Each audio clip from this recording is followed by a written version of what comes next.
what nobody tells you? Happiness is not luck. It is not something that happens to some people and not to others. Well, luck really helps, but happiness is really a skill, a daily practice, not just um, and it's just like going to the gym and building your body. Practicing the tools of happiness helps you build capacity for joy. It helps build your resilience and see the little miracles in life. And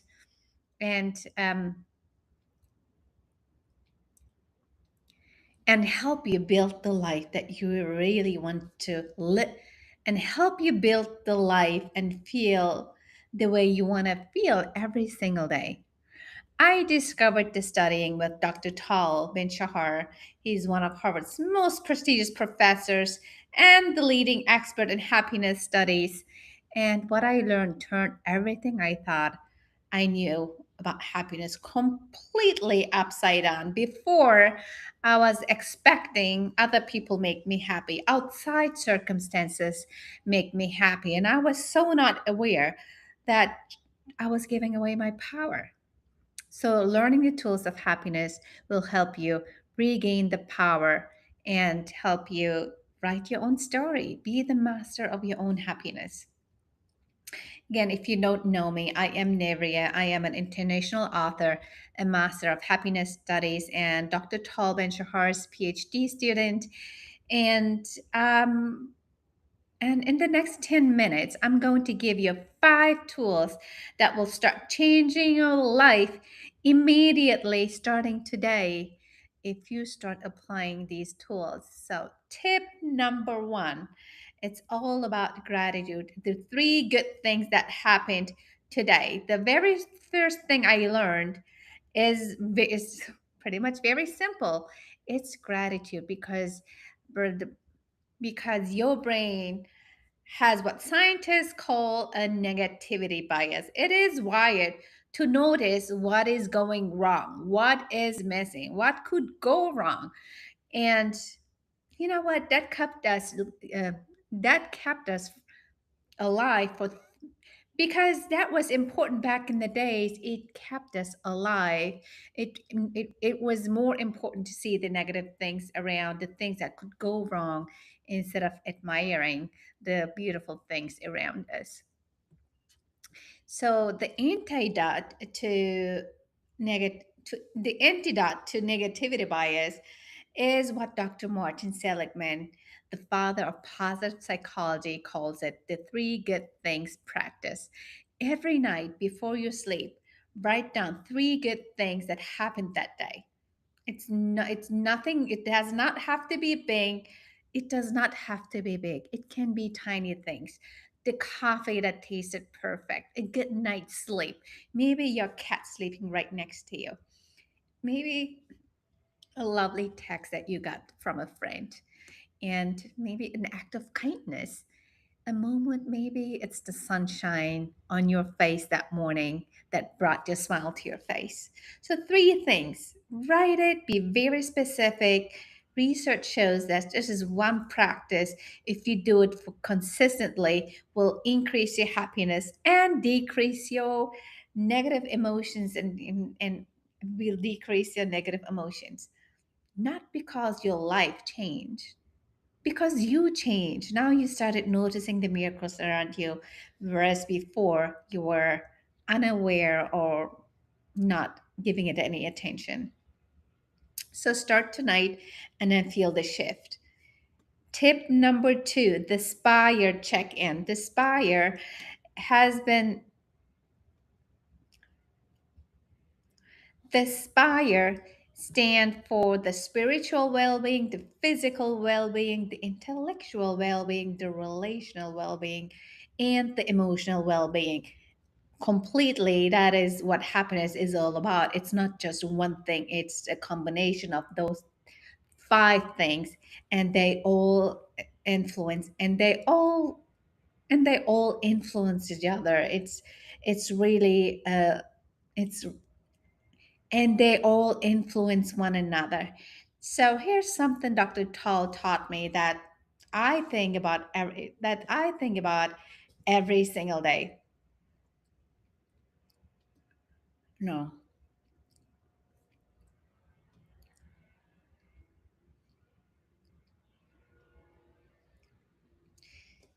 So, as the spiritual well being, it does not has to be a religion. It can be purpose. It can be meaning of your life.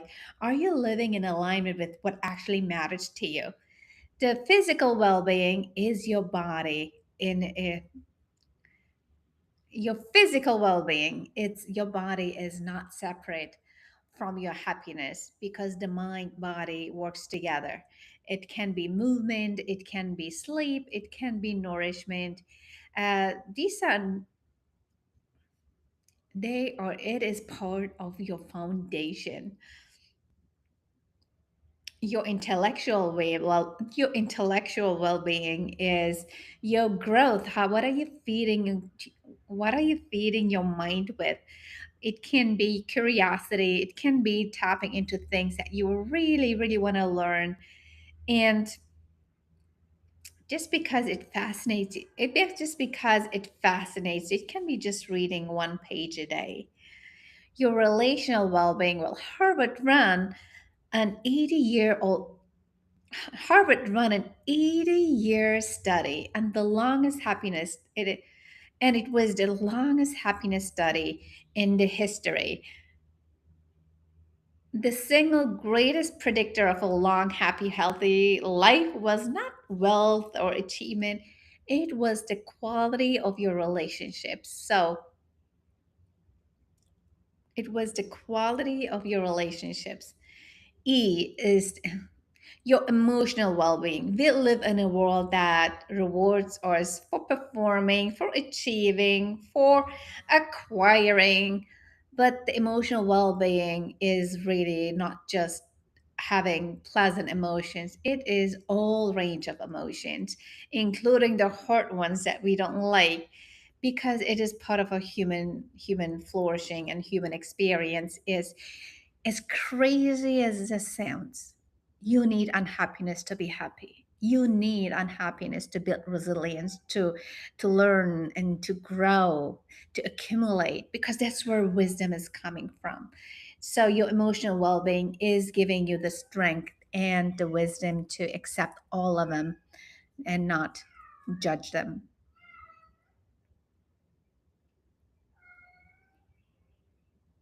And here's your tool. Rate yourself right now from 1 to 10, each of these dimensions that we mentioned, all areas of your life of the Spire elements. Do a little self assessment. Where are you standing right now? How is your wheel of life looking? And what is your lowest score? That's where we begin. Let's start right there. And one thing that you can do today to improve that score. One thing, there's always something that you can do immediately, maybe just weigh 1% to improve it. What are the three things? Maybe one. Let's start right there. Tip number three. The one of my favorite tools is I use it every single week. I call it the happiness shopping cart. Yes, the happiness shopping cart. Imagine your life as a shopping cart. Every day you are putting things into it.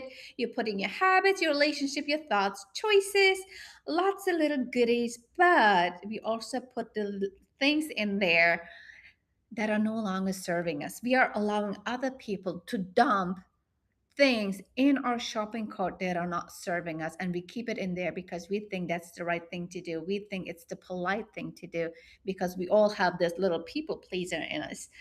So grab a piece of paper, draw three columns. Column one, you add, what do I need more of? Write down. You can stop the video right here and do this exercise with me.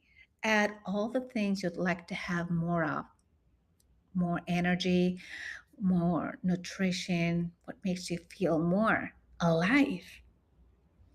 Column two is removing. I call it the dumpster, the bullshit dumpster. What is draining your energy? What are you tolerating that is stealing your joy? Column three is to keep. What is already working great in your life that that deserves maybe more of your gratitude, that deserves your acknowledgement, and maybe there are things that are going great that you can even do more of. And 10 minutes every Sunday morning, this practice will show you things about your life that nothing else will. Really. It is like, no. Just give yourself 10 minutes every week to go do this exercise.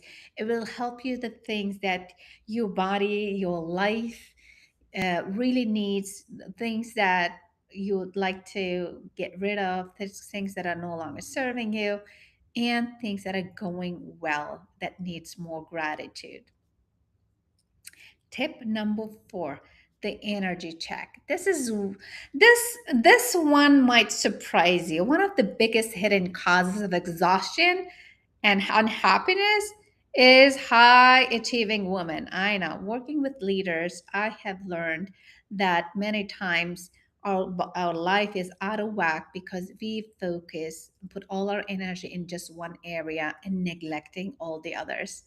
And sometimes we talk about relationships and about masculine and feminine energy, and this really is not about gender. Every human being has both energies. Masculine energy is the doing, is the achieving, is the pushing, it's solving problems. And the feminine energy is being present, it's receiving, it's flowing, it's connecting, and it is turning strangers into family and a building into a home. So, if you're one of those high achieving women and you feel like your life and your relationship is a bit maybe struggling, I would highly encourage you to just do a little bit self-assessment and see which energy are you hanging out the most. And many times what I observe is that women in leadership roles are more into their masculine, which is against their energy and neglecting the feminine energy, the flowing. And then they start feeling the misalignment. And over time, that misalignment can really dominate your life, and you will feel the effects of it. So your creativity is really living in your feminine energy. Your deepest joy lives there. Your most authentic connection to your inner, most authentic being lives there. So here's your tool. Ask yourself honestly, when did I last do something with no agenda? When was the day where you had nothing on the calendar and you allowed yourself to be bored, maybe to just be?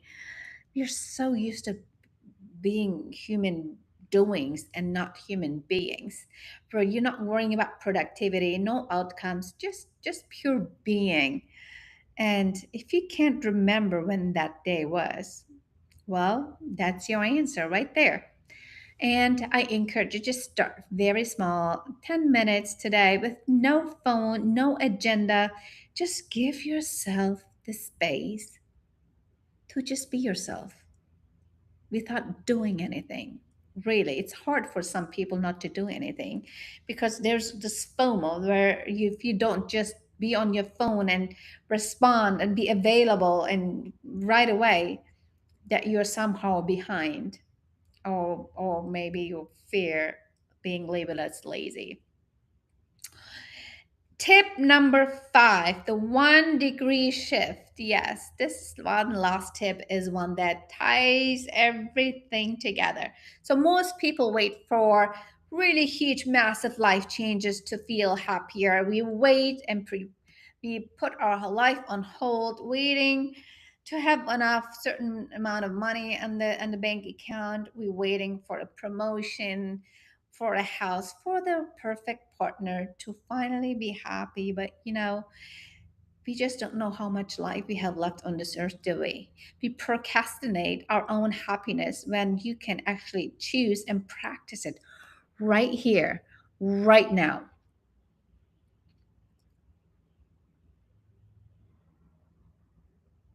Happiness is achievable this day, right now, without any big announcement. It requires just this one commitment by you, this 1 degree shift in one of the areas that your number is a bit low. 1 degree.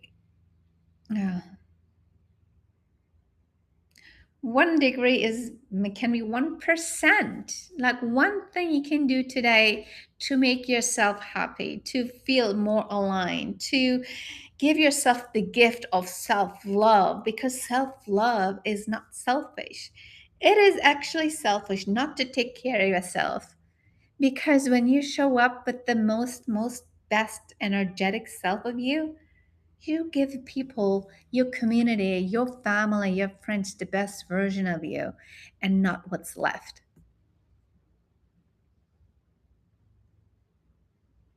And this is exactly what we practice together every single week inside the inner circle. Where are you at? What are you doing to improve? How can we support you? What are we celebrating? What are your challenges? And how can we support each other? And these 5 tips are just the beginning. Inside our community, inside our community, we go deeper every single week. We cover different topics every week. We go inside our community, we go deeper every single week. Live coaching every Saturday morning, real conversation, real connections. And it's really not about positive talk, fluff. It is science backed tools. And those who show up for, and women who show up for each other, and women who show up for each other. It really is a platform to have not just a community, but having a personal life coach that stands by your side for a very affordable monthly fee. And your first week is completely free. Come and explore, no commitments, no risk. Just come and feel what it feels like to just come and feel and see if it resonates, and it's just come and feel what feels, and just come and feel for yourself and see if it resonates. And hmm, just come and feel what it feels like to be in a space that is completely dedicated to your flourishing in a supportive community, because happiness is human right. It's not just for the wealthy who can afford wealth, who can afford coaching. It should be available to anybody. I can't wait to meet you. If you're ready for the next era of your life and have a community that uplifts and supports you, not just in one, but all areas of your life, we'd love to have you. Come join our community. Come join us. Just, just come join us. We'd love to meet you.